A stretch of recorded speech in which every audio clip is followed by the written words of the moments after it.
Hey there, creepy peeps. My name is Nightmare Maven, and I love talking about horror movies. Sadly, the end of Pride Month, my first Pride Month being out. Yay! That does not mean, though, that education is going anywhere. Don't you worry. I have so many more movies to watch. If you're new here, hi, hello, welcome. So glad you found my channel. Hopefully you stick around for a while, maybe. For those of you that are returning though, welcome back. I'm so happy to see you here again. So the other night I watched High Tension with some of my patrons for one of our movie nights, and it was the very first time I had ever seen that movie. It feels so nice, doesn't it, when you can like cross like kind of one of the big horror movies off your watch list. You finally have seen it. Like luckily I made it as far as I did without ever having the movie spoiled for me. I didn't even know there was like that big of a twist in the movie. There is a plot twist. So I guess this is a good point to give a spoiler warning.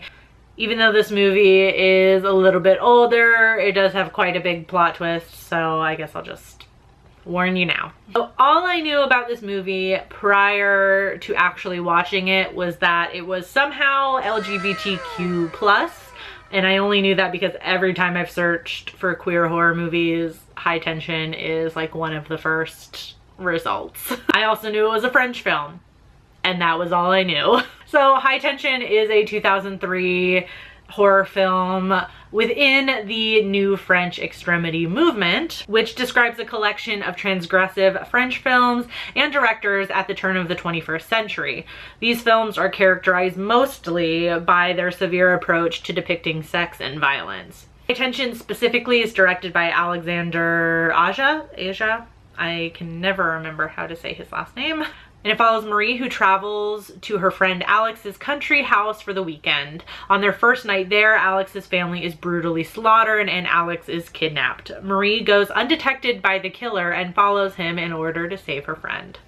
If that kind of sounds familiar to you, maybe a little bit like Dean Koontz's Intensity, you are correct. It's almost exactly the same plot up until a certain point at the movie towards the end. So the majority of it like follows almost like word for word what Intensity is.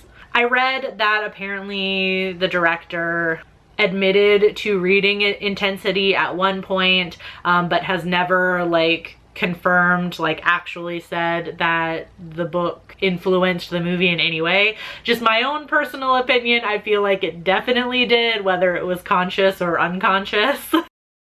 But upon watching the movie, finally, I could see why High Tension is on every single list of queer horror movies ever.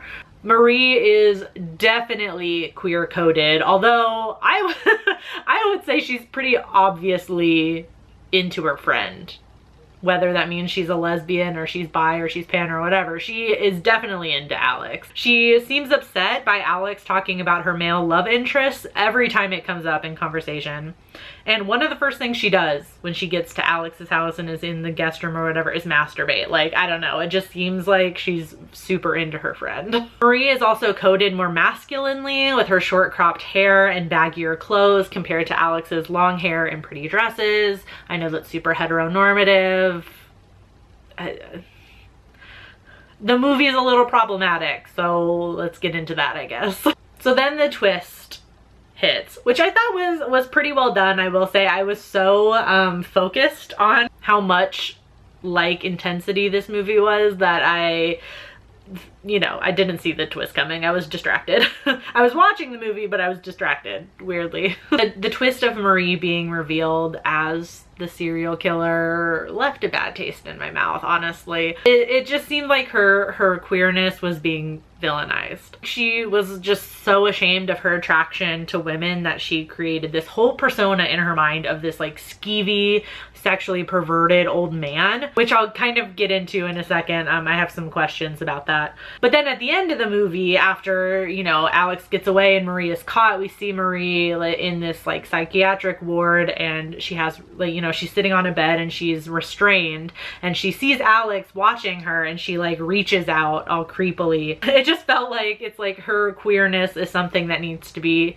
hid away and kept away because it's dangerous to anybody else around her that she might be attracted to. Marie is just like a hyperbolized predatory lesbian, like preying on her straight friend and killing her entire family and kidnapping her just to have her, just because she just wants her so badly. It just didn't sit right with me. I feel like there's something there, like I mentioned, about the fact that Maria imagines herself to be a man, like her alter ego, whatever you want to call it. And maybe it's because it's hard for society to imagine a woman being this violent, or something like maybe violence being intertwined with like these sexual desires is like only a masculine thing. I don't really know. I can't put my finger on it. It just seems like another problematic layer, and I don't know if I just feel that way because I feel like the whole predatory lesbian thing was problematic. So maybe any creepy peeps out there that are non-binary, trans, gender non-conforming, gender fluid, if you're comfortable, if that made you feel a certain way, maybe, you know, if you want to share in the comments, or if it didn't and you can just be like, Vicky, maybe you're reading a little too much into that. Aside from the problematicness, I mean, I definitely made me squirm in my seat, like the violence, if we're just going to separate the violence from the predatory lesbian thing. Definitely made me squirm in my seat, definitely made me uncomfortable just for like violence alone, so I feel like it did its job there. I do have to say, just really quick, for anybody sensitive to animal deaths in movies, big warning for this movie. It happens towards the beginning of the attack on Alex's family in the movie, so just be warned.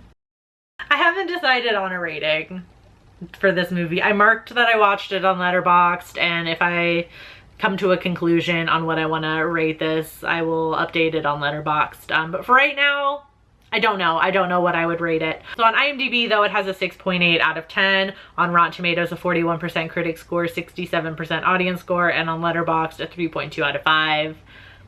So there you go. I know a lot of people like this movie, so I'll figure it out. We'll figure out what my rating is. I hope you enjoyed this video. If you did, please give it a thumbs up. Subscribe if you're new here. Become a creepy peep today. I post 2 new videos a week on Wednesday. My battery died literally in the middle of my outro.